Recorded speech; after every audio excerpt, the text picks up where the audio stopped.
이번 시간에는 인공지능의 이미지 분류 1에 대해서 공부하겠습니다. 인공신경망의 정보는 어떻게 전달되는가?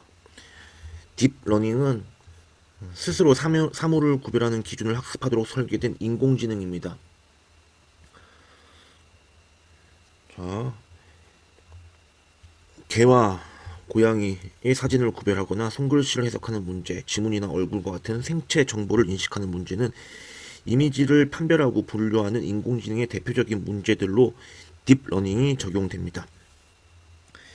딥러닝의 원리는 많은 손글씨 자료로부터 5와 6의 특징을 학습하고 새로운 자료를 인식하여 분류하는 과정에서 예를 들어 보겠습니다. 이와 같이 여러 훈련을 통해서 5와 6을 학습을 하게 됩니다. 이때 새로운 자료가 제시가 되면 기존의 자료를 통해서 인공신경망 알고리즘에 의해서 이것들을 5와 6으로 분류를 하게 되겠죠. 5 또는 6으로 분류를 하게 됩니다.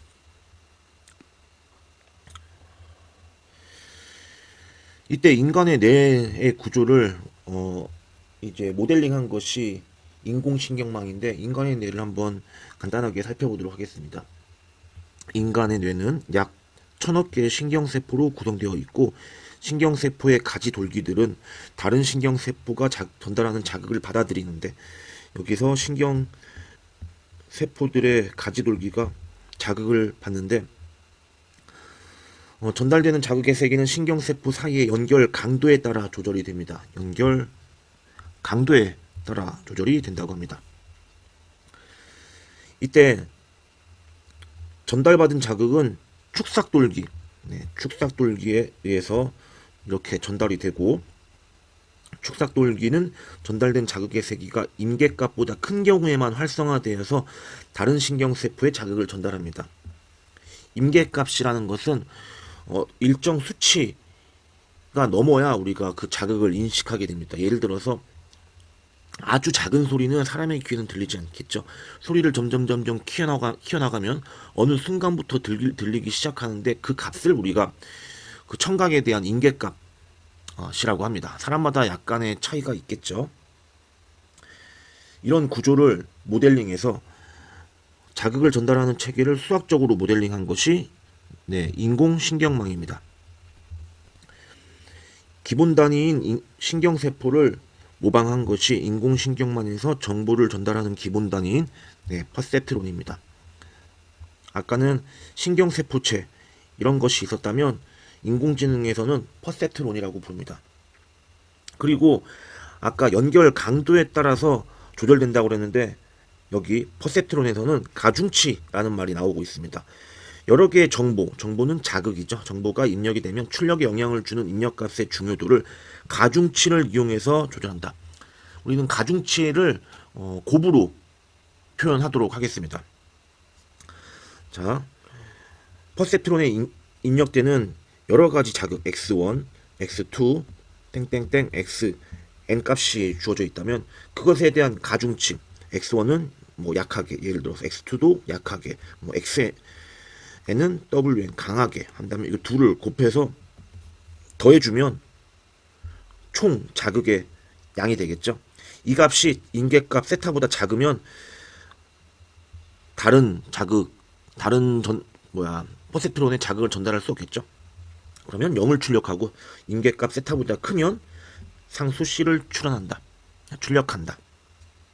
그러니까 여기 세타보다 작으면 함수값이 0이고, 그 다음에 세타 이상일 경우에 상수함수 C, 자, 이런 함수가 되겠죠. 이렇게 여기가 C 이렇게 되겠네요. 자, 방금 신경세포체를 퍼셉트론에 적용해서 그린 그림입니다. 자극이 x1, x2, xn일 때 가중치를 곱해서 더한 값이 총 자극의 합이고, 이 값이 일정 값을 넘어야 출력값이 0 또는 C, 그러니까 출력값이 0이 아닌 값이 되려면은 임계값을 넘어서야겠죠. 이때 임계값이라는 것은 우리 활성화 함수라고 명명합니다. 예를 들어서 두 개의 입력값 x1, x2에 대해서 가중치가 0.8, 0.4이고 각각의 입력값이 1과 2라면 이렇게 곱하죠. 곱하면 0.8, 얘도 0.8 더해주면 1.6. 따라서 가중치를 곱해서 더한 합 x는 1.6이 되고, 만약에 활성함수가 이와 같다면, 즉 자극의 총합이 0보다 작으면 0, 0 이상이면 1이라고 한다면 1.6은 분명히 0보다 큰 값이죠. 따라서 출력값은 1 이렇게 되겠습니다. 문제 1번에 가중치가 x1은 0.7, x2는 마이너스 0.4일 때 활성함수가 다음과 같은 퍼셉트론이 있다. 출력값을 구하라. 여기 x값은 x1에다가 0.7을 곱하고 그 다음에 x2에다가 마이너스 0.4를 곱해 더할 거니까 마이너스 0.4 x2 해주면 되겠죠.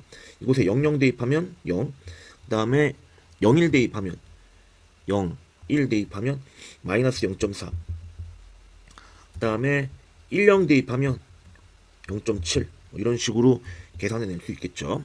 그러면 이 값들이 이제 활성화 함수에 의해서 어떻게 되는지 생각해보면 0보다 작으면 0이고 0 이상이면 3이라고 그랬으니까 0 이상이면 3, 0 이상이면 3, 0 이상이면 3, 0보다 작은 마이너스 0.4일 때는 출력값이 0이 되겠죠. 자,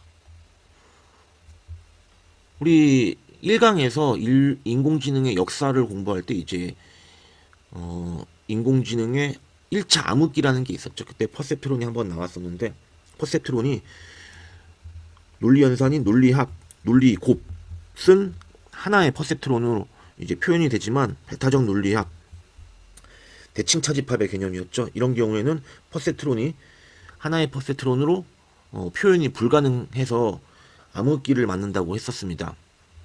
자, 14페이지를 참고해 보시면 되고, 우리 강의로는 1강이었습니다. 예를 들어서 논리 합일 경우에는 논리의 합은 x1, x2가 모두가 아니고 어느 하나만 참이면, 자, 출력값을 참으로 해주는 값이었죠. 그러니까 여기 가중치가 3이고 여기가 2라면 3이고 2입니다. 그러면 0하고 3을 곱해서 0하고 2를 곱해서 더해주면 0이 나오겠죠. 다음에 마찬가지로 0과 3을 곱하고 1과 2를 곱해서 더하면 2, 그 다음에 1과 3을 곱하고 또 0과 2를 곱해 더하면 3, 마찬가지로 해보면 5 이렇게 나오는데, 논리 합일 경우에는 어느 하나만 참이라면 어느 하나 이상이 참이면은 결과값이 항상 1로 나와야 되죠. 그 외 00일 경우에는 0으로 출력해야 됩니다. 그러면 활성화 함수를 어떻게 정해주면 되냐면은, 여기 2보다 크거나 같으면 1로 출력하면 되겠죠. 이 이상 2까지 되고 2보다 작은, 그러니까 예를 들어서 1이 되어도 1보다 작으면 0, 1보다 크거나 같으면 출력값 1 이렇게 잡아주면 되겠죠. 자, 그 다음에 문제 2번에 이제 논리 곱 연산이 가능한지를 또 보도록 하겠습니다. 지금 앞에서 언급한 퍼셉트론이니까 가중치가 여기 3과 2네요. 3과 2. 그러면은 0하고 3, 0하고 2 곱해서 더하면 0이고, 여기 0하고 1일 경우에는 이렇게 곱해 더하면 2가 나오죠. 그 다음에 이렇게 곱해 더하면 3, 그 다음에 이렇게 해서 곱해 더하면 5가 나옵니다. 논리의 곱은 교집합의 개념이었습니다. 둘 다 참이라야, 그러니까 둘 다 1일 경우에 그 논리곱의 결과가 1이 되죠. 나머지는 다 0이었습니다. 그러니까 5일 때만 1이고 나머지는 다 0이네요. 그러니까 경계가 3과 5 사이의 수치에 대해서는 3보다 크고 5 이하일 때는 우리 세타의 값을 정해주면은, 세타가 예를 들어서 4 미만일 경우에는 0, 그 다음에 세타가 5, 그래서 4 이상일 경우에는 1 이렇게 잡아주면은 이 활성화 함수에 의해서 0001 이렇게 설정할 수 있겠죠. 그 경계가 되는 값이 지금 3과 5니까 3과 5 사이의 세타, 정확하게 얘기하면은 3초과 5 이하인 세타라고 정해주면 되겠습니다. 따라서 논리의 합과 논리의 곱은 퍼셉트론으로 한 개의 퍼셉트론으로 표현 가능합니다. 하지만 한 개의 퍼셉트론으로 베타적 논리합 연산이 가능하지 않습니다. 자, 살펴보시면 가중치가 지금 3과 2. 그러면 지금 0하고 3을 곱하고 0하고 2를 곱해서 더해주면 여기가 0이 나오죠. 그 다음에 0하고 3, 1하고 2 하면 2 나오고, 그 다음에 3, 여기 5가 나오네요. 그러면은 지금 0에서는 0 나왔고 1, 2에서는 지금 2, 3이군요. 2, 3. 2, 3에서는 쭉 1 나왔어요. 1 나오고 0에서 0 나오고 5에서 다시 0이 나왔습니다. 아까 활성함수는 이와 같이 이런 모양이죠. 이런 모양. 그런데 지금은 이렇게 이런 식으로 되기 때문에 이런 모양의 활성함수 꼴이 아닙니다.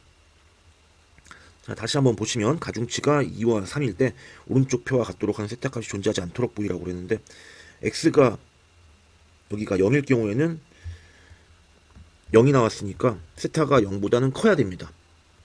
그리고 2일 때 시그마 2를 구해보면 1이 나와야 되죠. 1이 나와야 되니까 세타는 다시 2 이하입니다.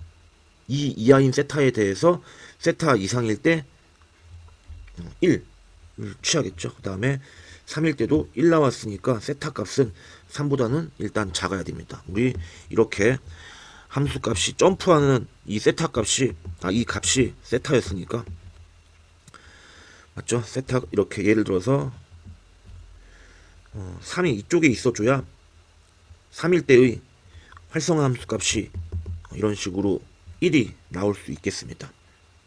여기는 등호가 들어가기 때문에 세타가 3이 되어도 상관없죠. 즉 다시 말해서 얘가 3이라고 할지라도 3일 때 함수 값이 1이 나올 수 있습니다. 그 다음에 5일 때 0이 나와야 됩니다. 5일 때 0이 나오려면 세타는 다시 5보다는 커야 됩니다.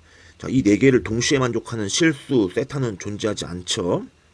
자, 존재하지 않습니다. 자, 일반화해서 생각해보면 가중치가 여기 A, B라고 할 때 오른쪽 표와 같도록 하는 세타값이 존재하지 않도록 구하시오. 자, 여기서의 가중치를 곱해서 더한 값은 A 곱하기 1 더하기 B 곱하기 1. 이 값이 함수값이 0이 나왔다는 얘기는 이 값이 세타보다는 작아야겠죠.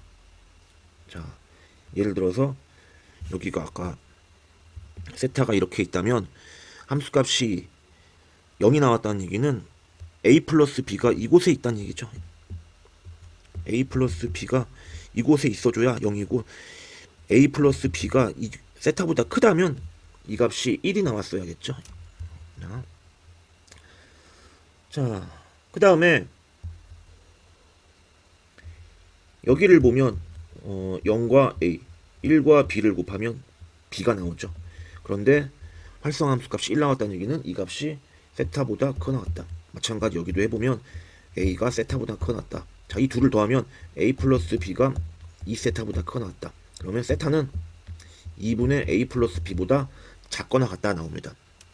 이 두 개를 한 번에 쓰면 세타는 A 플러스 B보다는 크지만 2분의 A 플러스 B보다는 작거나 같다가 되어서 이런 값을 만족하는 A 값은 존재하지 않겠죠. 따라서 세타의 값도 존재하지 않습니다. 즉 하나의 퍼셉트론으로는 베타적 논리 연산이 가능하지 않습니다. 따라서 여러 개의 퍼셉트론을 연결하여 인공신경망으로 이 문제를 해결할 수 있습니다. 자, 결국에 이런 식으로 해결할 건데 X1, X2에 대해서 Z1이 출력이 되고 또 하나의 퍼셉트론에서 X1, X2가 입력이 되면 Z2가 출력이 된다고 칩시다. 자, 얘를 이렇게, 그 다음에 얘를 이렇게 한꺼번에 쓴 거죠. 이때 각 펍세트론에서 나온 Z1, Z2를 다시 입력해서 새로운 출력값을 얻는다고 생각하시면 됩니다. 함수에서 함수의 합성쯤으로 생각해 주면 될 것 같네요.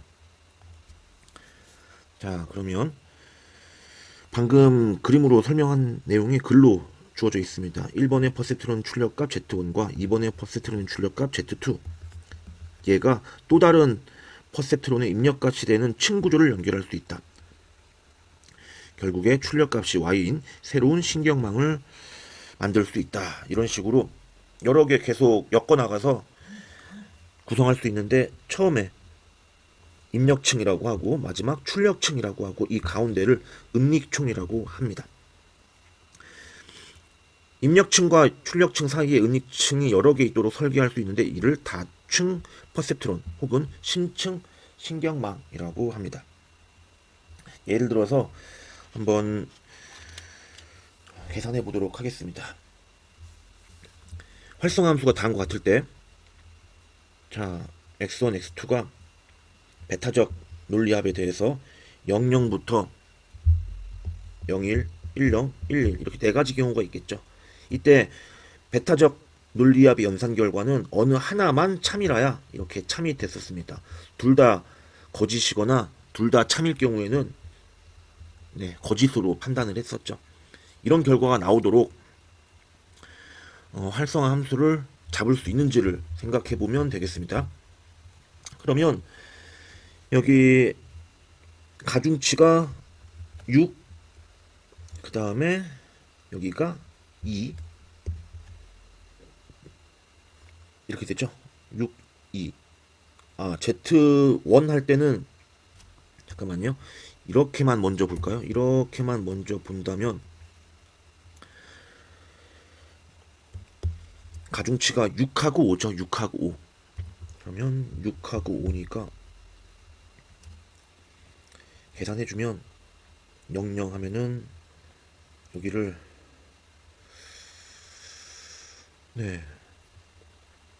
6, 5니까 곱해서 더하면은